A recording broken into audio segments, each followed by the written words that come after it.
사실은 이런 목회자분들과 이야기하는 시간에 대해서 한번 같이 이야기를 해보자고 작년 2월 달에 제안을 받았었어요. 그런데 이제 1년 만에 지금 이렇게 하는 거거든요. 이 시간이 늘어지고 하면서.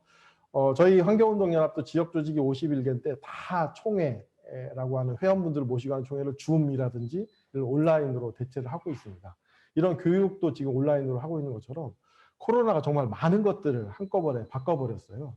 환경운동하고 있는 저희 같은 단체들도 도대체 저희들 주로 이제 경험들이 있으시겠지만 집회와 시위, 그다음에 뭐 사회적으로 뭔가 목소리를 내려면 거리에 나가서 이야기들을 많이 하게 되잖아요. 그리고 사람들을 많이 모아서 얘기를 하게 되는데 그런 것도 쉽지 않더라고요. 그러면 이런 상황 속에 도대체 우리 앞에 다가온 것이 이게 뉴 노멀이다. 너무나 이제 일상적인 새로운 변화를 우리가 좀 받아들여야 된다라고 얘기를 하는데 앞으로 정말 코로나 이후에 이전으로 돌아갈 수 있을까? 그런 고민들을 하게 되고 저희 같은 운동단체들도 그런 고민들을 하고 있습니다. 근데 이 코로나보다 실제로 기후위기가 훨씬 더 큰 문제 아닌가 저희들은 그렇게 생각을 하고 있는 거죠. 이 그림 보시면 이코노미스트에 나왔던 건데 코로나랑 열심히 싸우고 있지만 이거는 그냥 예습일 뿐이다. 사전 연습일 뿐이다. 뒤에 훨씬 더 큰 기후위기, 기후변화라는 이 큰 놈이 뒤에서 기다리고 있다. 다음 라운드가 기다리고 있다라는 그림이거든요. 이 그림처럼 사람들의 마음에 훨씬 다가왔던 그림이 없었던 것 같습니다. 환경운동을 제가 20년 했다고 했지만 지금 청년 세대들이 기후 문제, 환경 문제에 대해서 위기감을 느끼고 있는 건 상상 이상입니다. 그 대표적인 예가 너무나 잘 아시죠? 그레타 툰베리라고 해서 학교도 안 가면서 막 시위를 했었고 그다음에 UN 회의에 참여하기 위해서 비행기를 안 타겠다고 배를 타고 참여하고 가서 트럼프를 쏘아보면서 그리고 전 세계 각국의 정상들을 쏘아보면서 도대체 지금까지 뭐 하고 있었냐? 당신들은 뭐 하던 사람들이냐? 왜 말만 하냐? 직접 행동을 하지 않냐라고 얘기를 했었고요. 이 툰베리의 작은 움직임이 전 세계를 흔들면서 많은 사람들이 우리나라에서도 많은 청년들이 이런 기후 문제를 우리의 문제로 생각하고 움직이고 있습니다. 근데 실제로 기후위기, 기후변화 이런 문제들을 얘기를 하다 보면 많은 분들께서 그래 그거 심각해. 정말 그렇게 오는 것 같아. 특히 작년 같은 경우 장마가 54일 이렇게 길었었잖아요. 그런 거 보면서 야 이거 기후 문제가 정말 심각하구나. 남의 나라 문제가 아니구나. 투발루라고 해서 섬나라가 있거든요. 그 섬나라는 가라앉고 있잖아요. 해수면이 올라가면서. 그래서 그 투발루 같은 그런 먼 나라 얘기가 아니라 바로 내 문제로 다가올 수 있겠구나라고 느끼시면서도 환경부 그다음에 국립환경과학원 등에서 조사를 좀 해보면 기후변화 문제가 전체 환경 문제 중에 가장 심각하다라고 얘기하지만 나의 문제냐라고 하는 부분에 있어서는 뒤로 좀 밀리는 것 같아요. 근데 보시면 그래프를 보시면 지난 이 기후변화 문제가 실제로 얼마나 급속도로 진행됐는지를 표로 좀 보실 수 있는데 이 내용들보다 제가 조금 더 자세한 예를 들어보자면 가장 마지막 빙하기가 2만 년 전이었다고 합니다. 가장 마지막 빙하기 2만 년 전이었고요. 우리 요새 나오는 인류가 등장하는 그 홀로세라는 경우가 한 10,000년 정도 지나가거든요. 그 사이에 10,000년의 시간 동안 3도가 올랐다고 합니다. 10,000년의 시간 동안. 근데 지금 100년 동안 0.7도가 올라가고 있고 앞으로 몇 년 사이에 그 온도는 더 올라간다라고 얘기를 하고 있는 거예요. 10,000년의 시간 동안 차분히 올라갔었던 기온을 지금 단시간에 급격하게 올라가고 있는 거죠. 이런 문제들이 발생하게 되면 단순히 그 날씨가 뜨거워진다, 뭐 지구가 더워진다 이런 문제뿐만이 아니라요. 아주 비근한 예로 바다가 뜨거워집니다. 바다가 뜨거워진다는 얘기는 빙하가 녹는 것을 뿐만 아니라 이 그림에도 나오지만 해수면이 올라가는 것, 바다 온도가 높아지는 것, 그다음에 바다가 산성화되는 것, 바다 안에 산소가 줄어드는 것, 다양한 것들이 동시다발적으로 벌어지게 되는 거고요. 그런 일들이 벌어지게 되면 바다 생태계가 완전히 망하게 되는 거죠. 다 죽어버리는 거예요. 그 안에서 살 수가 없는 거죠. 그럼 바다가 그렇게 망가지게 되면 지구가 그대로 있을 수 있을까요? 불가능한 일 아니겠습니까? 전 지구의 그 안정성을 유지하는 것, 지구가 순환하고 있다는 건데 그 순환의 고리가 끊어지게 되는 것이 이제 우리 눈앞에 다가오고 있다. 이렇게 얘기를 하고 있습니다. 그래서 혹자들은 그렇게 얘기합니다. 저희도 이제 6번째 대멸종에 다가왔다.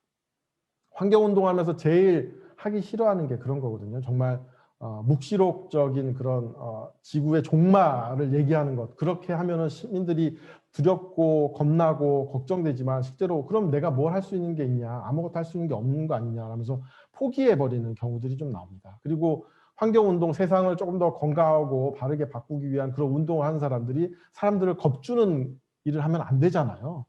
그럼에도 불구하고 저희들이 지금 나오는 수치들이나 데이터들을 보면 정말 지구상에 있는 생명들이 6번째 멸종을 코앞에 다가온 것처럼 느껴질 수밖에 없는 상황입니다. 그리고 그게 어떤 외부적인 충격, 자료에도 보면 뭐 화산이 폭발했다거나 외부의 운석이 다가왔다는 게 아니라 그냥 우리 인간이라는 종이 살면서 우리가 혜택을 누리고 우리가 좀 더 편하게 살려는 그런 행동 하나하나가 결국은 우리를 스스로 우리 지구의 생명들을 멸종시키는 일에 기여를 하고 있다라는 아주 불편한 진실을 눈앞에 바라보게 되는 거죠. 그래서 청년들이 아까 말씀드린 것처럼 기후문제에 대해서 아주 심각하고 적극적으로 나서고 있는 이유는 기성세대들은 잘 모르겠다. 하지만 우리가 살아가야 될 우리 세대들이 이제는 인류가 멸종하는 상황이 되는 것 아니냐라는 불안감을 갖고 있습니다. 그런데요, 실제로 환경운동을 하다 보면 시민들이 그래서 무엇을 할 수 있을 것이냐, 어떻게 해야 되는 것이냐, 이런 질문들을 대단히 많이 해주세요. 그러면 아주 손쉽게 할 수 있는 부분들이 뭐 텀블러를 들고 다니자, 전기 콘서트를 뽑자, 뭐 그다음에 대중교통을 좀 더 이용하자, 다양한 이야기들을 하잖아요. 정부도 그런 이야기들을 많이 하고 있고요. 교육에서 계속 그렇게 얘기 나옵니다. 근데 제가 오늘 드리고 싶은 이야기의 핵심은 과연 그렇게 개인들의 실천만으로 이 세상이 바뀌고 있는, 우리가 눈앞에 닥쳐 있다고 하는 6번째 멸종, 기후변화를 막아낼 수 있을 것인가? 그렇게 해서 끝나는 것인가? 라는 부분에 대한 본질적인 질문이라고 생각합니다. 이산화탄소가 점점 많이 배출되고 있어서 지구가 더워지고 있다 얘기들을 많이 하고 있지만 화석연료 사용량이 줄고 있지 않잖아요. 계속 증가하고 있고. 이건 뭐 전 세계적인 추세일 뿐이고요. 또 2030년까지 지금의 현재 변화들을 훨씬 더 줄여야 된다. 2도씨 이하, 1.5도씨 이하로 멈춰야 된다라고 얘기하지만 이제 9년 남았는데요. 10년도 채 안 남았지 않습니까? 이런 부분들에 있어서 그 변화가 눈에 띄게 보여지고 있지 않아요. IPCC라고 해서 기후변화에 대한 정부가 당사국 협의해서 전문가들이 모여있는 정부가 협의체가 있거든요. 1988년도에 만들어졌습니다. 이미 기후변화 문제는 그 전부터 계속 얘기가 되어 왔었고 심각하다고 얘기됐었고 대책을 마련해야 된다고 꾸준히 얘기가 되어 왔었지만 잘 안 됐어요. 왜냐하면 초기에는 뭐 교토의정서라든지 다양한 것들 통해서 우리가 기후 문제를 적극적으로 해결해야 된다라고 얘기를 했지만 선진국들이 훨씬 더 많은 것들을 누리고 있고 또 당시에 선진국들이 많은 화석연료를 쓰고 있었기 때문에 선진국들이 우선 책임을 좀 강하게 져야 된다라고 얘기를 했었고요. 반면 선진국들은 그래 우리가 책임 있는 건 맞겠지만 지금 전 세계에서 인구가 제일 많은 데가 어디냐? 그리고 가장 빠르게 성장하고 있는 나라가 어디냐? 중국. 당시에는 또 한국도 들어갔었습니다. 저희가 신흥 도상 이렇게 개발도상국이라고 해서 막 올라갔었잖아요. 니네 같은 나라들 아니냐? 왜 니들은 책임을 안 지느냐? 막 이러면서 서로 미루고 싸우고 하다가요. 이따 뒤에 나오겠지만 이제 파리 협약이라는 것들을 합니다. 다 필요 없고 일단은 우리가 모두 다 같이 공동의 책임을 좀 지자. 선진국들은 훨씬 더 많은 책임을 져야 되고 지금 계속 성장하고 있는 나라들 역시도 같이 책임을 져야 되는 목표를 정하자라고 협약을 맺었습니다. 하지만 그게 잘 안 되더라고요. 슬픈 현실인 거죠.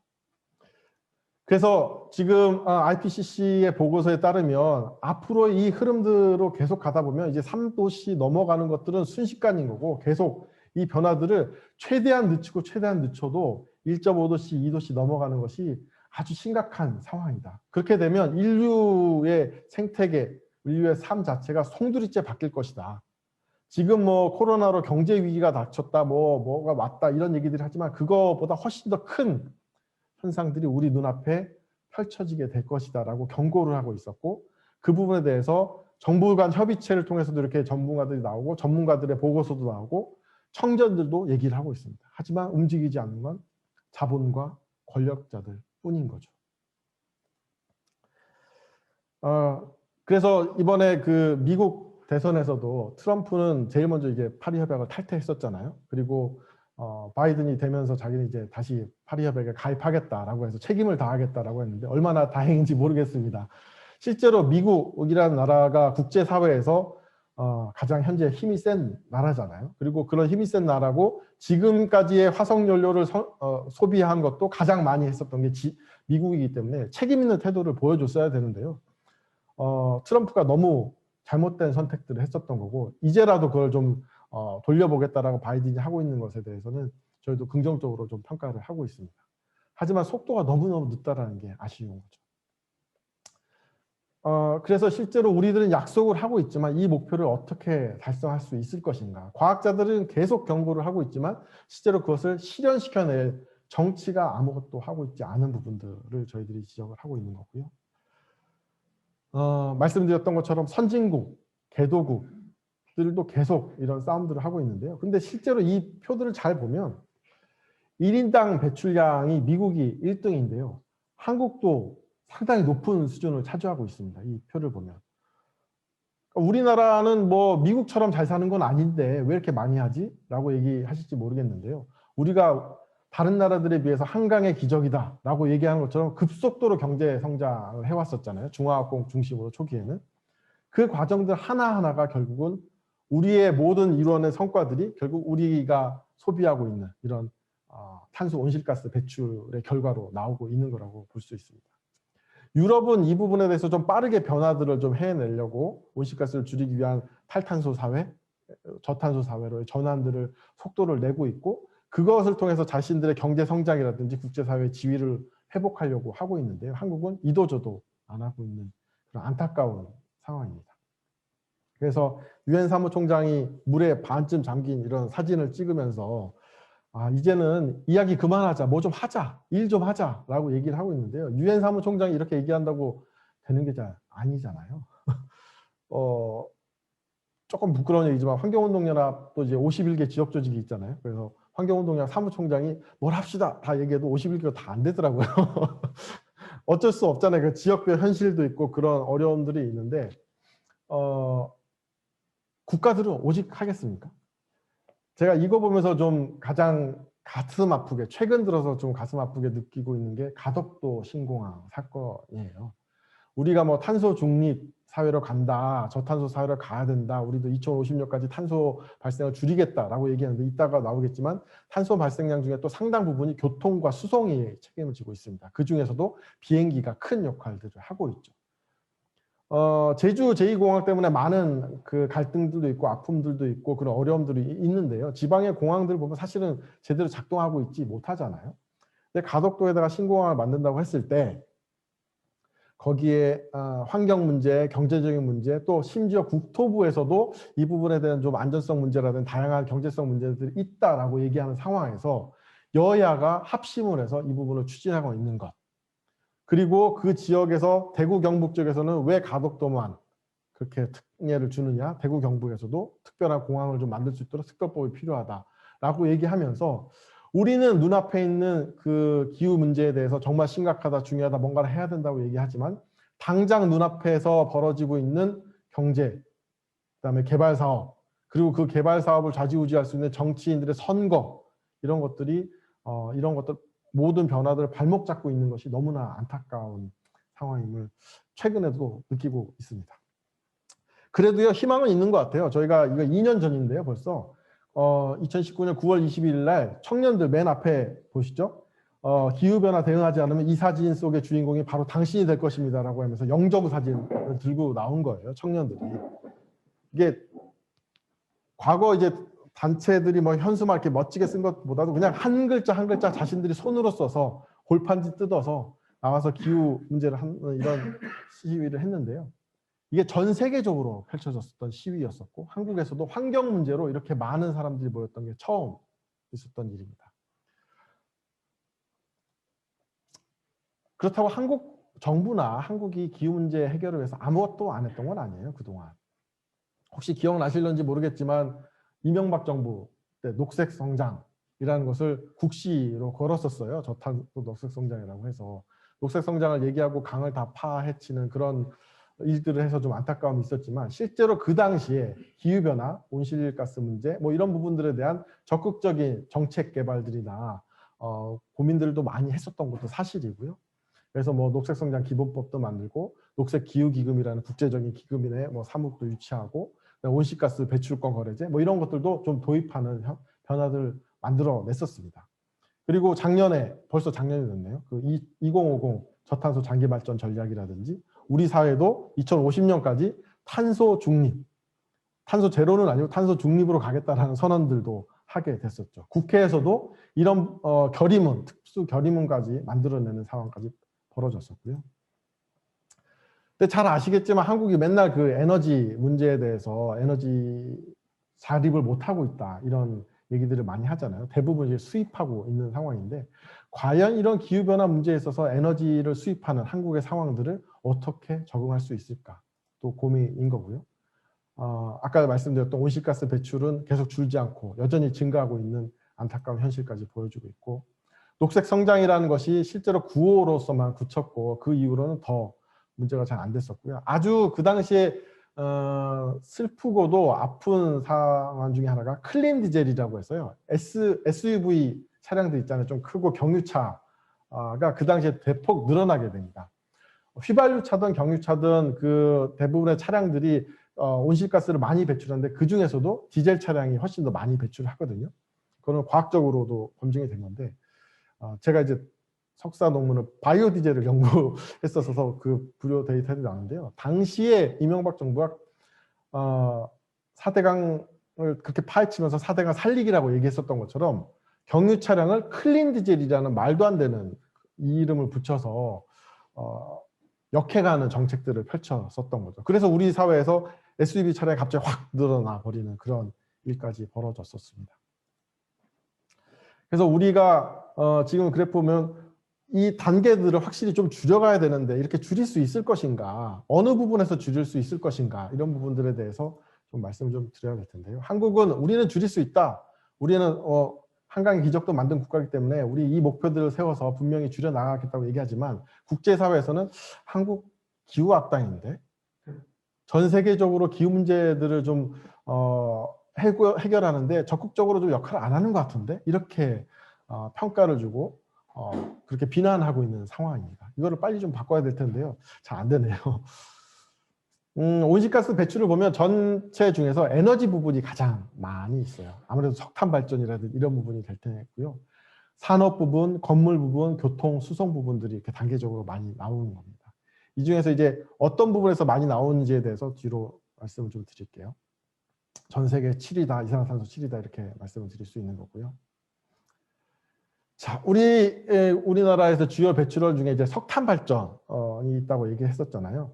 그래서 고체 연료 부분에서 가장 높다, 석탄 발전을 빨리 좀 없애야 되는 그런 책임이 있다는 거인데 산업 부분에 있어서 온실가스를 상당히 많이 배출하는데 그 중에 1등이 포스코더라고요. 포스코. 발전 사업들이 있지만 포스코랑 제철 사업들, 이름하여 용광로를 쓰는 데들 있잖아요. 그런 데서도 온실가스를 너무너무 많이 배출을 하고 있는 거죠. 이들이 그러면 기업들이 자신들이 많이 배출을 하니까 좀 줄여나가면 좋겠는데 그러지는 못하고 있어요. 다만 그나마 다행인 건 이런 기업들은 자신들이 온실가스를 많이 배출하고 있다는 것을 저희 같은 환경단체, 언론 그리고 많은 시민들이 계속 지적을 하니까 알고는 있어요. 알고 있는데 줄이려는 노력이 훨씬 적극적으로 해야 되는데 그런 부분은 못하라는 아쉬움이 좀 있는 거고요. 네.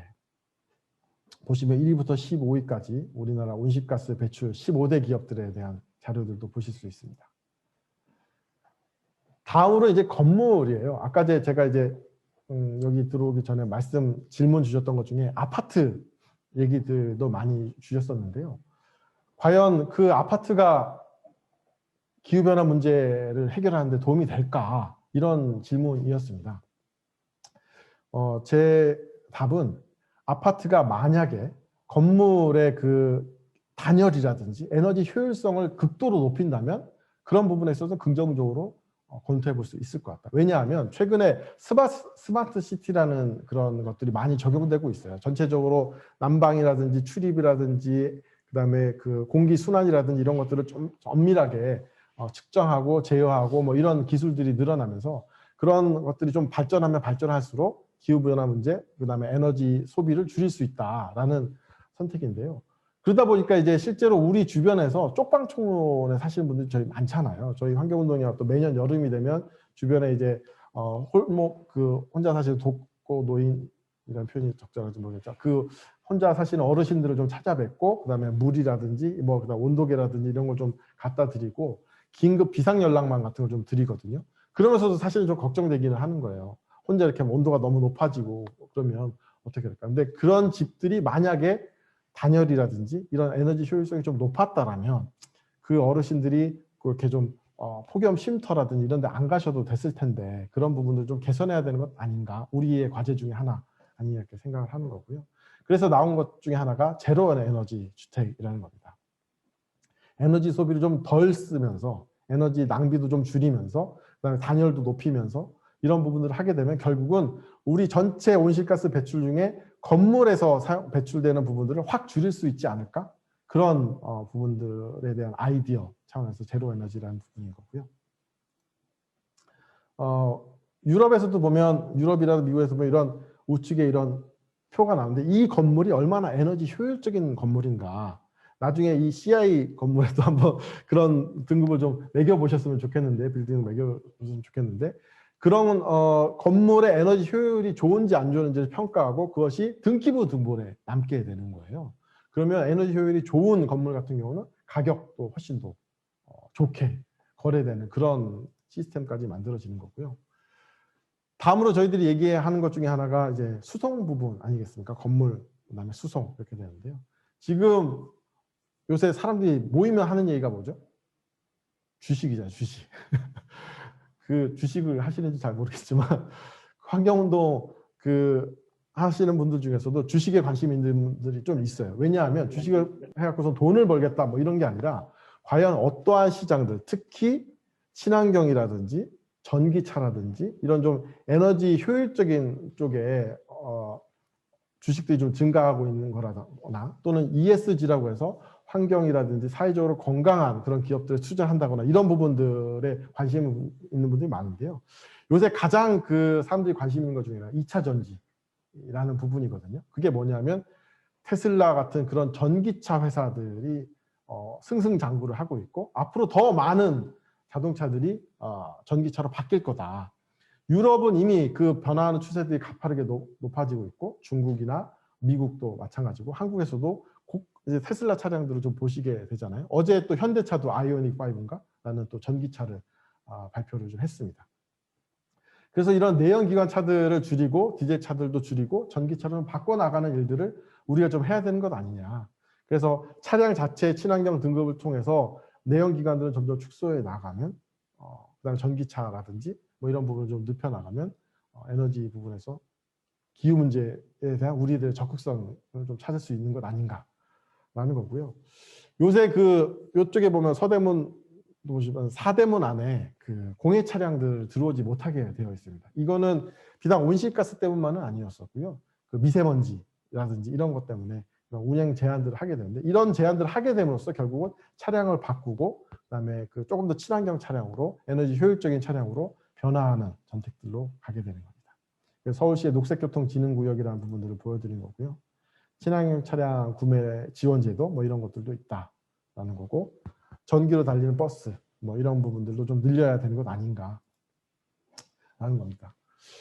그럼에도 불구하고 전기차나 수소차나 이런 것들을 보는데 저희들이 좀 약간 불편한 시선들이 있어요. 왜냐하면 도로를 넓히면 사람들이 도로가 좀 덜 막힐 거다, 교통 정체가 덜 할 거다라고 생각하지만 도로가 늘어나면 같이 차량도 늘어나면서 더 막히더라고요. 이게 무슨 법칙이라고 있었었는데 에너지 효율을 좀 더 높이고 조금 더 좋은 것들을 바꿔 나가면 그만큼 더 많은 차량들을 이용하게 되고 에너지 더 많이 소비하게 되는 일들이 벌어지게 되는데요. 과연 이렇게 돼서 우리의 수송 문제들을 해결할 수 있을 것인가? 개인들의 차량이 아니라 대중교통이라는 부분들을 통해서 공공의 교통을 통해서 이런 부분들을 좀 해소해야 되는 것 아닌가? 라는 부분들은 저희들은 좀 강력하게 주장을 하고 있습니다.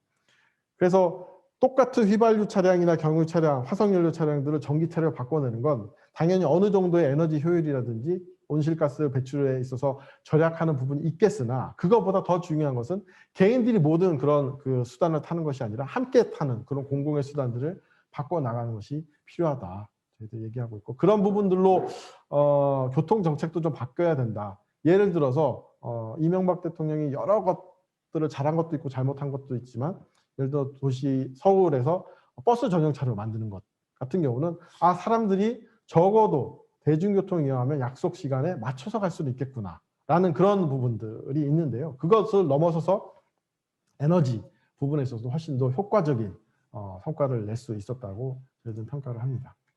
뭐 친환경 차량을 의무 판매제를 해서 좀 더 넓혀 나가겠다 뭐 이런 거고요.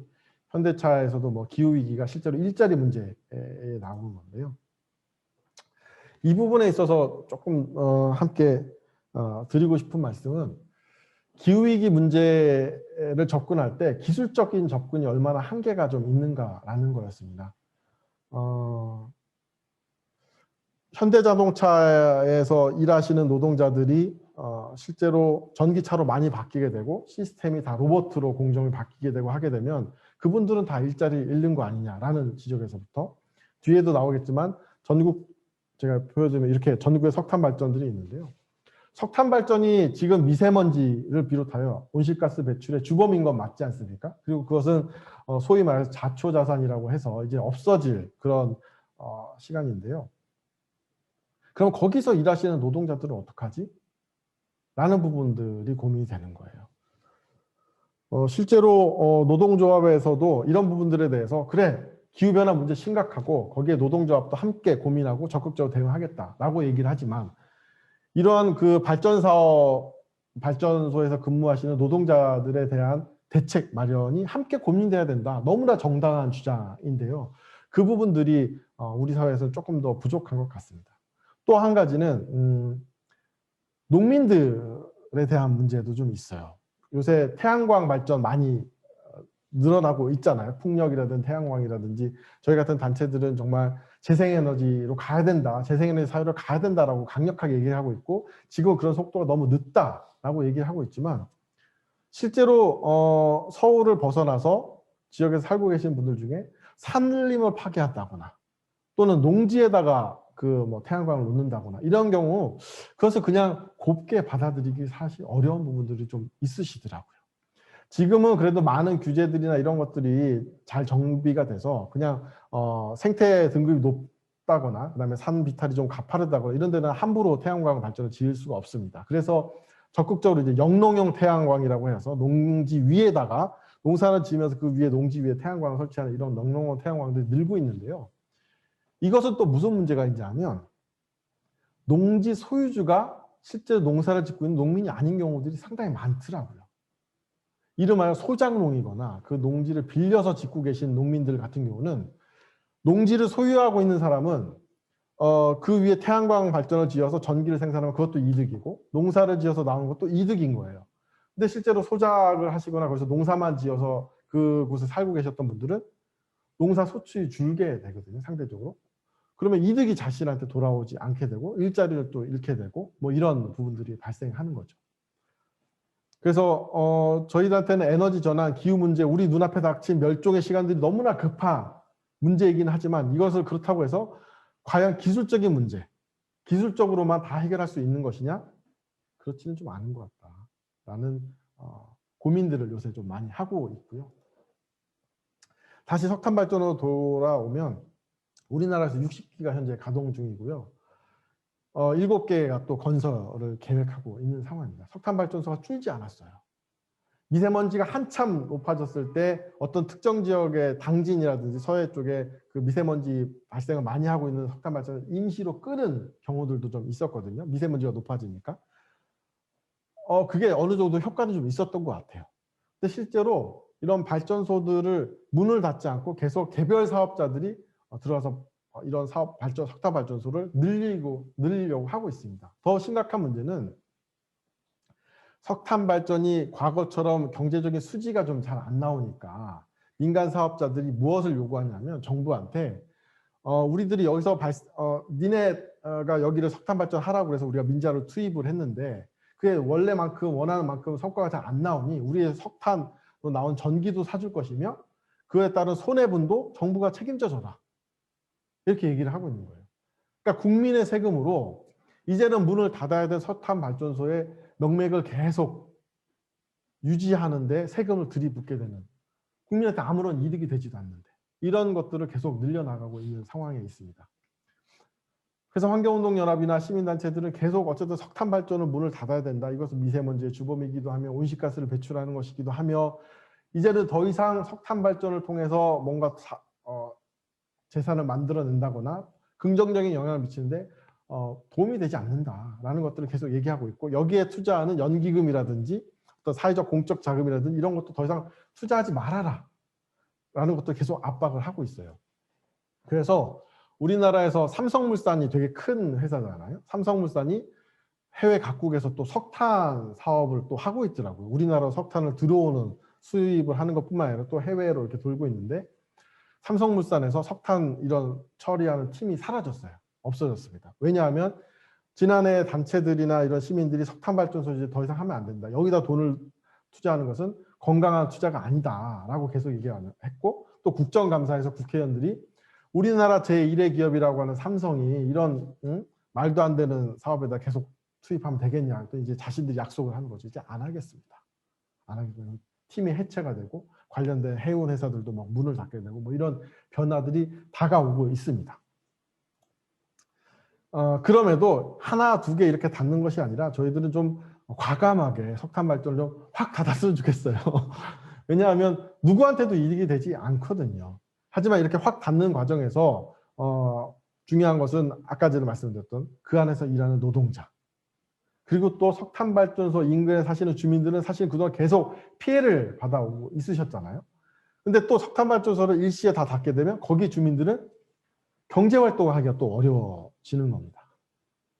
이게 또 핵발전소에도 마찬가지 영향이 좀 있어요. 이런 부분들이 너무나 복잡하게 되어 있기 때문에 이런 사회적인 약자들을 보호할 수 있는 정책들을 마련함과 동시에 우리가 분명히 가야 할 에너지 전환, 그다음에 탈석탄, 저탄소 사회로 가는 그런 로드맵들을 구체적으로 세우는 것이 좀 필요한 시간 아닌가 이렇게 좀 말씀드리고 싶습니다. 뭐 태양광 실적이나 이런 전망들은 밝다 이런 부분이고요. 아리백이라고 해서 애플사 잘 아시죠? 애플 그 스마트폰 만들고 전기 만들고 애플사가 자신들은 모든 자신의 전기를 재생에너지 100% 그러니까 화석연료나 이런 것이 아니라 재생에너지로 재생 가능한 에너지로 만들겠다라고는 아리백 리뉴어블 에너지 100을 선언을 했습니다. 그렇게 선언하고 뭘 했냐 하면 우리만 이렇게 할 수 있는 건 아니고 우리 회사에 납품하는 업체들도 재생에너지 100%를 좀 선언해달라 라고 푸시라는 거예요. 이게 권고지만 실제로는 강력한 거죠. 그거 안 하면 우리는 그 물건을 안 사겠다라는 거니까. 그래서 한국에서도 SK가 선언을 했어요. SK가 애플에 납품을 하고 있었나 봐요. 그러니까 그렇게 선언을 하게 되더라고요. 그러니까 한국의 소비자들, 한국의 시민들, 한국에서 많은 단체들이 야 기업들 아리백 좀 선언하자, 재생에너지 100% 선언하자 이렇게 얘기했을 때는 귀뚱으로도 안 듣던 회사들이 훨씬 더 큰 미국의 힘 있는 회사가 우리한테 납품하려면 아리백 선언해야겠는데? 라고 얘기하니까 막 선언을 하는 거예요. 사실 좀 약오르고 열받기는 한데요. 그럼에도 선언 안 하는 것보다 나니까 이렇게 선언을 했다는 것은 환영하면서도 시민들이 만약에 조금만 더 힘이 있었다면 정치인들이 시민들의 목소리에 훨씬 더 적극적으로 대응을 했었다면 반응해 줬었더라면 기업들이 이렇게 버티고 있었을까? 라는 그런 생각들을 하게 되는 겁니다.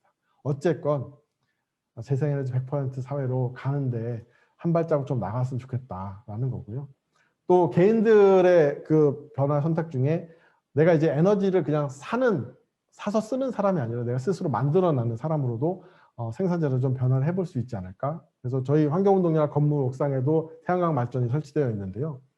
이 CI 건물 빌딩 옥상에는 있는지는 잘 모르겠는데 그런 태양광 발전을 도시 곳곳에 건물 옥상에서 좀 설치를 해본다거나 이런 또 풍력이라든지 뭐 재생에너지 사업에 적극적으로 좀 투자를 해본다거나 해서 에너지 발전의 생산자로서도 함께 좀 참여해 주시면 좋겠다 이런 얘기입니다. 뭐 TBS의 옥상에도 이런 것들이 설치되어 있어서 많은 돈을 생산하고 있다. 뭐 이런 것들을 보여주는 거고요.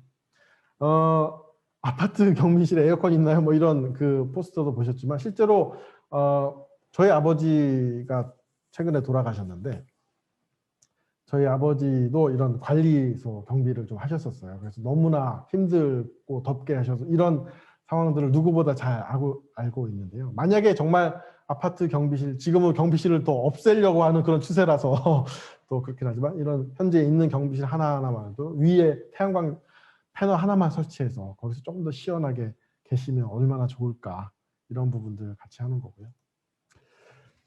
이제 거의 마무리입니다. 그린 뉴딜이라는 게 있습니다. 지금 뭐 한국에서도 뭐 그린 뉴딜 저탄소 사회로 나간다, 뭐 더불어민주당에서도 그린 뉴딜 위원회를 만들기도 하고 여러 가지 이야기들을 펼치고 있는데요. 그린 뉴딜이라는 게 뭔가요?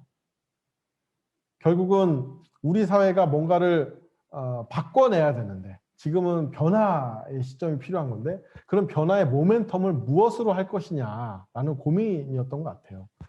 과거에 뉴딜 정책 나왔었던 그 당시의 뉴딜과 지금의 그린 뉴딜은 우리 눈앞에 펼쳐져 있는 위기는 분명하지만 이 위기를 해결하는 방법으로서 새로운 것들이 필요하다. 그 새로운 것들을 조금 더 녹색, 친환경으로 좀 나가보는 것이 필요한 것 아니냐라는 거고요. 환경단체들에서는 이런 그린 뉴딜에 대해서 지금 갑론을박이 아주 치열합니다. 왜냐하면 아까도 제가 서두에 말씀드렸던 것처럼 과연 이런 그린 뉴딜 정책을 통해서 재정을 적극적으로 투여하고 기술 개발, 친환경이라는 그런 쪽으로 기술 개발을 적극적으로 유도하는 것으로 통해서 우리가 지금 눈앞에 닥쳐 있는 기후 위기, 기후 멸종이라는 삶을 기후 멸종의 그런 시간들을 늦출 수 있을 것이냐, 변화를 해낼 수 있을 것이냐라는 데에 대한 근본적인 회의감을 느끼는 분들이 대단히 많아지고 있어요. 왜냐하면 아까 이제 뉴 노멀이라는 그림을 처음에 보여드렸었잖아요. 코로나 그 전에 사스도 있었고 메르스도 있었지만 이렇게 전 국민이 마스크를 쓰고 전 국민이 가급적 안 모이고 일가 친척도 5명이 넘으면 모이지 않는 이런 시기가 올 거라고는 아무도 상상하지 못했잖아요. 그냥 1년 사이 이렇게 벌어졌었는데 기후위기 문제 2030년까지 지금 현재 추세대로 하면 그냥 끝나는 상황인 건데 이거를 우리가 기술적인 부분으로만 해결할 수 있을 것이냐. 아무리 스마트 시티며 그린 뉴딜을 통해서도 뭘 한다고 해서 전기차로 수소차로 뭘 한다고 해서 그것이 되겠느냐. 우리의 삶의 양태 자체를, 삶의 태도 자체를 아예 근본적으로 바꿔야 되는 것 아닌가. 더 소비하는 것보다는 덜 소비하는 것, 새로운 것을 사기보다는 나눠 쓰거나 아니면 기존의 것들을 고쳐 쓰는 방법, 이런 것들이 더 필요한 사회 아닌가. 더 부유하기보다는 더 스스로 가난해져야 되는 것 아닌가? 이런 것들을 고민하시는 분들이 점점점 늘어나고 있습니다. 아마 저는 그런 시점에 있어서 종교의 역할들이 대단히 중요한 시간이라고 생각을 해요. 저는 기술 만능주의자도 아니고요. 또 그렇다고 완전 우리가 그럼 원시 시대로 돌아가자라고 얘기하는 그런 근본 생태를 지향하고 있지도 않습니다. 우리 앞에는 여러 가지 시나리오들이 있을 거라고 생각을 해요. 기술이 개발하면 제가 독일에서 이제 학위를 쓸 때 그 교수님의 주장이 뭐였었냐면 모든 것이 이제 기술이 해결해 줄 것이다. 훨씬 더 에너지 효율도 좋아질 것이고 그렇게 효율이 좋아지게 되면 화석연료가 줄어가는 것들에 대해서 문제가 없을 것이다. 라고 얘기하시는 분이 그 교수님, 저의 지도 교수셨거든요. 근데 들을 때마다 좀 의문이 되는 거예요. 정말 당신들이 그리고 있는 것처럼 그런 밝은 미래만 우리 앞에 있을 것인가? 기술을 통해서 모든 문제가 해결될 것인가? 라는 그런 시나리오가 하나가 있을 것 같고요. 또 한 가지는 이제 우리 인류는 끝났어. 아무리 기술이 개발한다고 하더라도 2030년이면 지구 온도가 3점 몇 도 올라갈 텐데 그렇게 되면 바다 수면 올라가는 거고 영구 동토층에 있는 메탄가스만 나오게 되면 CO2보다 훨씬 더 높은 온실가스의 그 메탄가스가 나오게 되면 지구는 끝이야. 뭐 예를 들어서 채식을 하시는 분들도 보면 실제로 CO2보다 메탄이 훨씬 더 온실가스로서 영향이 세거든요. 근데 축산을 늘어나게 되면 그런 축산 사료며 분묘며 거기서 나오는 메탄가스들을 어떻게 처리할 것이냐. 이거 정말 멸종이다, 멸종. 우리는 끝이다. 라고 하는 그런 회색 시나리오도 있습니다. 근데 저는 두 가지 시나리오를 다 믿지 않아요. 뭔가 좀 우리가 주도를 해서 우리 사회가 새로운 변화를 좀 만들어낼 수 있을 것이다. 기술도 적극적으로 채용해야 되지만 변화하는 시대들에 있어서 우리가 그동안의 삶의 양태들을 바꾸는 것 역시도 적극적으로 해내야 될 시간이 우리 눈앞에 왔다라고 생각을 하고 있고요. 과학자들은 기술로 모든 것이 해결할 수 있다고 얘기하지만 삶의 양태와 삶의 태도들을 바꿔내는 것에 있어서는 아무런 얘기들을 하고 있지 않습니다. 정치인의 말을 들을까요? 아무도 듣지 않잖아요. 환경운동가들의 얘기도 요새는 잘 안 들으세요.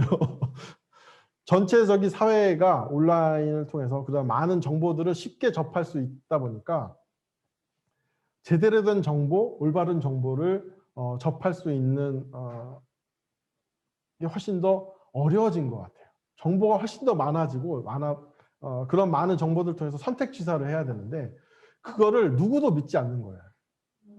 저 사람만큼 나도 알 수 있다라는 것이 사회 일반에 아주 펴져 있는 것 같습니다. 그래서 저는 그런 면에 있어서 제가 오늘 저도 기독교인이긴 한데요.